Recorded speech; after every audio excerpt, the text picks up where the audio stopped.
Hey y'all, well, happy Independence Day, right? As that sun sets, I'm sure everybody's crowded around. Y'all hear that? That's the babies. I don't know where I'm at, but they know I'm out here. So they're probably going to find a path up here pretty quick. I guess lots of folks are probably not going to join this one necessarily because they're out with family and waiting on the celebration through pyrotechnics tonight of our independence and freedoms. I thought I'd come up here and where we used to spend a lot of time, Jordan and I, there early on, had a little fire pit up here, and sit in the shade of this old tree. Well, there's not much shade anymore while it's still here. I say that because this one was here before we, as a country, were here. How about that? It was here even before, obviously, Texas was here. Growing up here on this old hill, an old post oak, about 300 years old, from what I've dated it. When we moved back in 2018, that next year, lightning hit this old tree, as you can see, split it off. It has four different distinct trunks up there, but just an old tree. I guess when it was a sapling, all it heard was Spanish, since this was an inhabited territory ahead of being properly Nacogdoches and the property of Spain. But, pretty striking, that old tree. I see so many parallels with it and us today. Poor old thing's dying. I'm afraid the drought got it last year. It had a little green on it come spring, but now that's gone away. So I guess at this point either it revitalizes or takes over and nature takes over and brings it back to the ground from which it came, right? Old oaks, here before we were. It's pretty cool. Now it's been a hectic week. Been blowing up the subscriber feed pretty good. Had some projects to get done this week and a couple of little minor accidents. I got into an argument with a T-post driver, and I think we had a tie because it walloped me pretty good on the head on a full drive down on a grounding rod for this electric fence that I'm working on. But didn't knock me out, and was blessed to not have needed stitches. But it rang my bell pretty good, and we got through it though. But now I've got the electric fence, the supplies, and ready to go. Getting it ran from the goat pen up into the pasture. We'll guard the elderberries, and we'll just make use of. I've got 11 goats, and they can make quick work of an area if you kind of confine them. So got plenty of electric fence and some T-posts, and we'll just keep moving it around and let them work on this place, and that'll save me on some feed, right? I found out they were clearing a lot of high lines again this year, and partnered with some folks that needed a place to dump all those shipped shredded leavings from grinding those old trees and stuff up that they're having to trim. And they've got it dumped in the back pasture there, so that'll be perfect mulch for my continuing elderberry orchard for the first of the year in spring. That stuff's expensive, y'all. I don't know if I've ever priced it, even just the roughed out, mulch, not even decorative stuff's about $500 a truckload or a dump truckload, and it's not but about a quarter mile. The place that sells it not but a quarter mile from here, but we found another way, and I've got plenty of it out there. So waste not, want not. At least it didn't go to the landfill, right? So we'll make room, I guess, for refrigerators and couches and stuff like that. I'm gonna sure use that. These fireworks are getting after it already, as they should. I believe it was John Adams wrote to his wife Abigail on July the 3rd, saying pretty good quotes in that.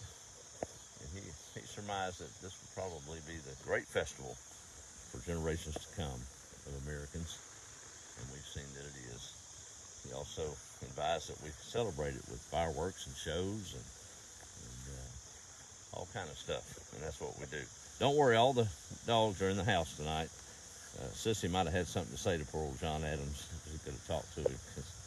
She'll eat a coyote up, but she don't play with those fireworks as most dogs do. So I hope y'all got all them secured tonight. Tank is still here on the place with me. He's been doing really good, and he usually stays out here in the chicken house. But, we had a little breakout the other night when the fireworks started, but was able to handle that with some good neighbors. But he's in the house with Bart and Sissy tonight, and I'm sure they'll be all piled up in their corners, but we'll get through it and they'll be fine. It's worthy of celebration, so they're not complaining about it.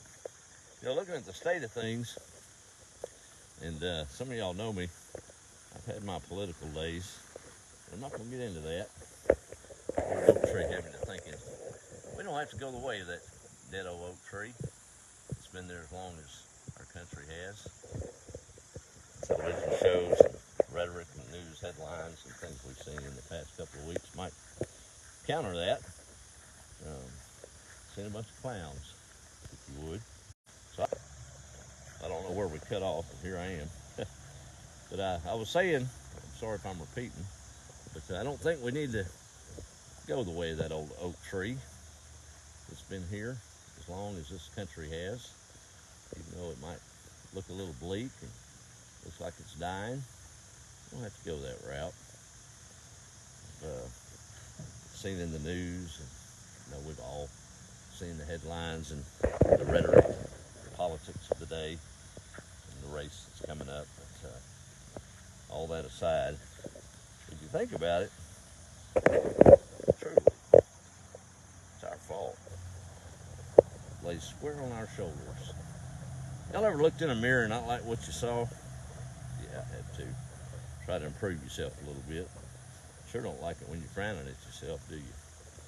Well, a lot of wise men, Paul included, have always advised me, and I so often see it right.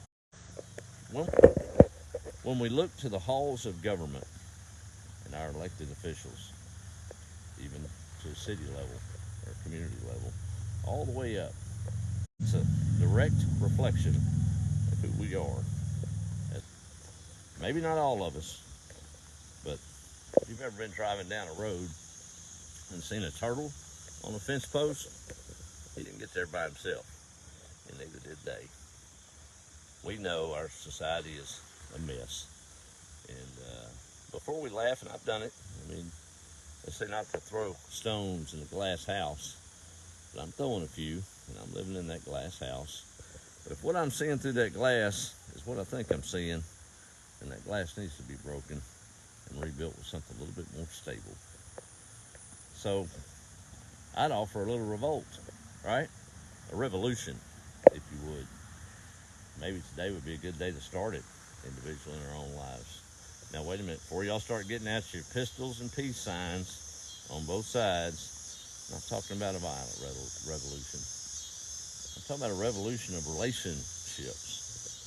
Because if you want to fix stuff at the top, you want to see a reflection of who you are, that you are seeing, well, we need to change who we are. You know, back in the day, they didn't have cars and vehicles, and travel was pretty much a luxury. So they had to learn to live together. They didn't get to jump into a car and go 45 minutes to commute and come home and never interact with their neighbors. We live in a different time, a different place, different obligations. But who says we can't kind of go back that way a little bit? We're not. Probably wouldn't happen in our lifetime to trickle all the way up. But if I can make it happen within a mile radius where I work, my world will be good in my mind. I hope y'all have had a good week, and I hope tonight that all of you wake up with all your fingers and toes and hopefully a little money after not spending it all on fireworks tonight. But do celebrate. Think about that. You'll probably watch some of this tomorrow. Most of you are wrapped up in things that matter. Family time, very important. Being with those you love as you celebrate independence. But as you run across this video, think about that. How about a little revolution in relationships with those around us? You don't have to talk about politics or religion. My best friend, I don't know who he is. I'm not going to say his name, but his initials are Jesus Christ. But, oop, I said it. But we can operate different. In fact, that'll lead to this. So I have had with cell phone service tonight, but with water to the chicken house. Now, growing up here, and when my cousin was living here, he before me, after Mamaw died, he had a pretty good chicken operation out there. Really nice self-waterers, but it takes constant pressure from the water to get to that regulator. Well, it operated great for a couple of years here, and then the way the outside housing is run, I mean, it's all chained, and there's about 6 faucets. Well, the one that was leading the charge of the chain froze on us and busted, and it was all galvanized pipe. So we were able to repair that, but we wasn't able to tie the chain back together of all the other faucets. So I've been struggling and just using an old hose to feed and water things out there. And I got to thinking that all that pipe under there is still there. So I hooked on to the broken pipe on this end with a hose and reverse flowed it to wherever the break was when we dug up this well to keep me from having to dig and put new pipe in. Because that's all PVC, it's not galvanized. Well, I guess my little farmer ingenuity worked, because I found the hole and pumped enough water in it. So the pipe's right below that mud, and I'll just tie into it, and I'll save effort in this heat having to bury new pipe. So I was excited about that today. So we got that going. But a farmer has to think outside the box and use the tools he has. For instance, I don't have a ditch digger, but I do have a tiller.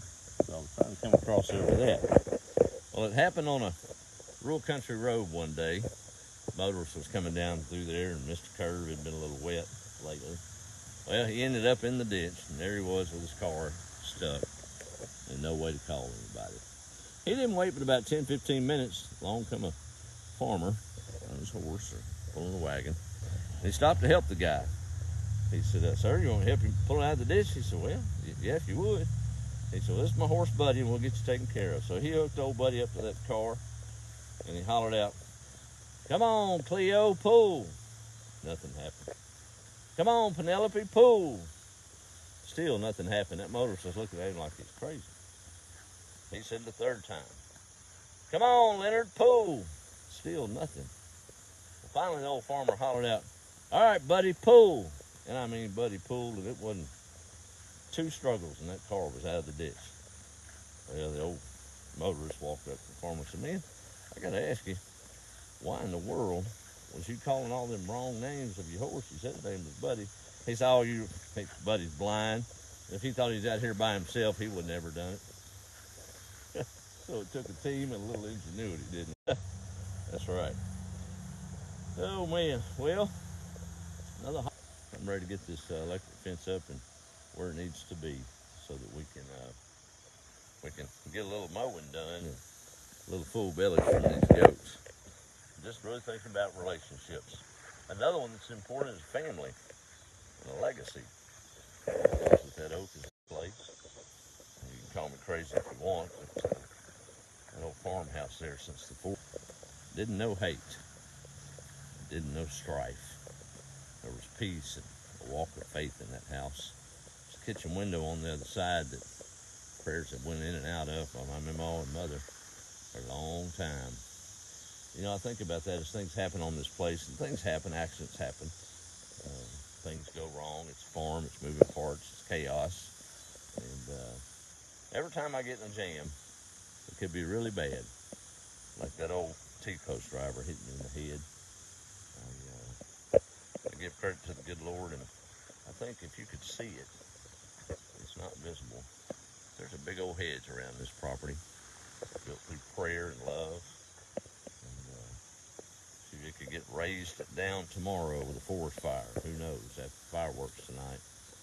But I always thank the good Lord and the prayers that have been offered up over time just for protection and goodness on this old farm plot. It ain't much to look at. It's not fancy. It needs painting. Some of the floors are a little rough. But it's home, right? And I think that's what matters the most. We'll do a roll call here in a minute. And it brought to mind, talking about legacy, something my cousin and I was talking about. I'm so busy, sometimes I don't stop as much as I need to. My kids are scattered. I need to be listen to my own advice and just say no sometimes on some of these jobs and go see my kiddos. That's all we have when the end of the days, right? We pass away or working for a big company, they may send flowers or help with the food, and probably even some of the employees show up to your funeral, and you'll be missed. But you won't be remembered quite like you will by your family. The story goes, Dad come home from worked a lot of hours. The little boy never saw him much. He got to pulling on his dad as he sat there tired and worn out from giving it all to the company. I said, Daddy? He said, yes, sir. He said, how much do you make an hour? He said, son, what kind of question is that? I'm tired. And he'd sit here, get something to eat, go to bed. He said, no, Daddy, really, what do you make an hour? He said, well, I really hadn't thought about it. I guess I boiled it down. By the time I work it out, my clients pay me about $90 an hour, son. Reached in his little pocket there and pulled out every bit of change he had and counted it out. He said, Dad, I've got enough for 5 minutes. So it melted the old boy's heart. Heard that story many times, but every time I hear it, it brings it home once more. Are we working on a state to live or a legacy of eternal goodness to pass to our kids? Right? We could all do better with that. Correlate that out with your neighbors. Maybe stop when they're outside the yard next time. Maybe tomorrow, let it be the first time. Don't make it complicated. Just try to meet one a week, maybe one a month. Check that off the box. You'll be better for it. The community will too. Maybe we don't have to see the silliness around us if we're busy seeing the goodness close to home. Right? Let's see who's checking off tonight. I know it's a light crowd. Everybody's got other things going, but just wanted to do it on Independence Day. The old flag's looking good, isn't it? She's still waving, even though that poor old tree may not. I've noticed our old connection's been rough this evening, so I'm sorry about that. Let me look who's looking, and then we'll go from there. Hope you'll have a safe Independence Day tonight. And Independence Night, I guess it would be. Holly Marie saying howdy. Howdy to you in Georgia. There's Miss Carolyn right across the way over there on 59. Mr. Phelps Diamond saying happy 4th on my glasses and crooked. I saw that in the video the night, his old readers. I just don't want to get anybody's name wrong. Sorry. There's Billy Sheets. Happy 4th. Back to you. Happy Independence Day. There's Lynn Taylor. Been a while. To you, ma'am, as well. Let's see. I think that's about everybody. Well, Lois is checking in from Kentucky. Happy Independence Day to you, ma'am. And there's Rodney, made it back. I don't know if you're probably talking about me, brother. I've been fading in and out, but I don't trust the Wi-Fi, and I guess the cell phone signals. It's probably all them fireworks blocking the satellites. Y'all reckon? Maybe this. I guess it's dark on the East Coast.